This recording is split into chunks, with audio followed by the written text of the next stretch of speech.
Hello viewers, welcome to Today Tomorrow. నేను మీ నరేష్. బీఆర్ఎస్ బీజేపీ దోస్తికి సిద్ధమైందా? వచ్చే లోక్సభ ఎన్నికల్లో బీఆర్ఎస్ బీజేపీతో జతగడుతుందా? అంటే ఇక్కడ బీఆర్ఎస్కి ఇష్టం ఉంది కానీ బీజేపీ నై అంటుంది, బీఆర్ఎస్ ఐ అంటే బీజేపీ నై అంటుంది అనే చర్చ తెరపైకి వస్తుంది. ఎందుకంటే లక్ష్మణ్ లాంటి వాళ్ళు ఘాటుగా స్పందిస్తున్నారు. ఎట్టి పరిస్థితుల్లో బీఆర్ఎస్తో మేము పొత్తుకు సిద్ధం కాము అని అంటున్నారు. ఒకవైపు కేసీఆర్ గతంలో మోదీకి ఆపోజిట్గా ఆయన వెళ్ళడం జరిగింది. ఆయన రాష్ట్ర రాజకీయాలు కాకుండా జాతీయ రాజకీయాల్లో చక్రం తిప్పుతాను, ఉచిత IVF IUI కన్సల్టేషన్, ఉచిత అల్ట్రాసౌండ్ స్కాన్, 49 అంటే సంతానం, 49 అంటే సంతోషం, మోదీని దించుతున్నాను అని చెప్పి కేసీఆర్ కంకణం కట్టుకున్నట్టుగా మనకు అనిపించింది. ఆయన గుజరాత్, పంజాబ్ అన్ని రాష్ట్రాలు తిరగడం జరిగింది.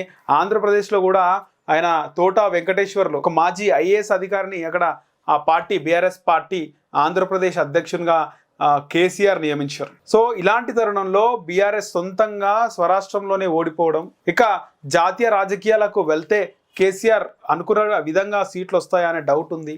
ఒకవైపు కేసీఆర్ తుంటి విరిగిపోయింది, ఆయన ప్రచారం చేస్తాడా తిరుగుతాడా అనేది పెద్ద క్వశ్చన్ మార్క్గా మిగిలిపోయింది. ఒక ప్రాంతీయ పార్టీని జాతీయ పార్టీగా ప్రకటించారు కేసీఆర్.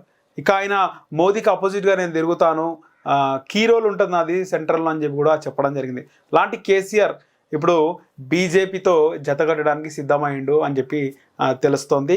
దీనికి సంబంధించి బీజేపీ మాత్రం ఎట్టి పరిస్థితుల్లో మేము బీఆర్ఎస్తో కలవము అన్న విధంగానే బయటకు వస్తున్నాయి. ఎందుకంటే బీజేపీ ఒకసారి చూసుకుంటే గతంలో ఎప్పుడు హైదరాబాద్కే పరిమితమైంది తప్పితే రూరల్లో బీజేపీకి అనుకున్నంత క్యాడర్ కానీ ఇప్పటికి కూడా నియోజకవర్గాల్లో, కొల్లాపూర్ లాంటి నియోజకవర్గాల్లో, ఊర్లలో, రూరల్ ప్రాంతాల్లో అక్కడ బీజేపీకి సరైన క్యాండిడేట్ ఉన్నప్పటికీ కార్యకర్తలు లేరు. అంటే ఒక కార్యకర్తల బలం ఇదంతా కూడా లేదు. మొత్తానికి చూసుకుంటే బీఆర్ఎస్కి బీజేపీకి పొత్తు అయితే ఉండదనే తెలుస్తుంది. ఇక్కడ బీజేపీకి క్యాడర్ లేదు, బీజేపీకి సరైన పార్టీ సభ్యులు లేరు అని చెప్పేసి అయితే ఒకటి బాగా తెలిసిన విషయమే. కానీ గతంతో పోల్చుకుంటే బీజేపీ చాలా పుంజుకుంది. ఎందుకంటే అక్కడ 2014 వరకు కూడా బీజేపీ కేవలం హైదరాబాద్ వరకే పరిమితమైంది. హైదరాబాద్ 2014లో టీడీపీతో పొత్తు ఉన్నప్పుడు 5 సీట్లు రావడం జరిగింది బీజేపీకి, ఎమ్మెల్యే సీట్లు. అలాంటి బీజేపీ ఆ తర్వాత 2018లో 1 సీటు, తర్వాత బై ఎలక్షన్స్లో హుజురాబాదు, దుబ్బాక ఇవన్నీ గెలుచుకుంటూ వచ్చింది.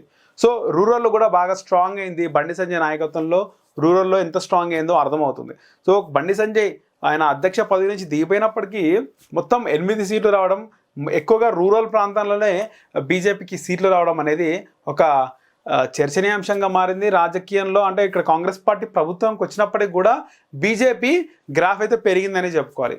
నిజామాబాద్ లాంటి ఏరియాలో కేసీఆర్నే బీజేపీ అభ్యర్థి ఓడించడం దీనికి ముఖ్య ఉదాహరణ, నిదర్శనం.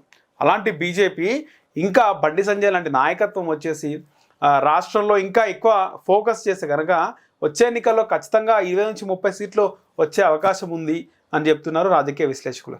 ఇక ఫైనల్గా బీజేపీ ఖచ్చితంగా బీఆర్ఎస్తో మేము కలిసి ఎంపీ ఎలక్షన్స్లో పోటీ చేయమంటుంది. చూడాలి ఏం జరుగుతుందో.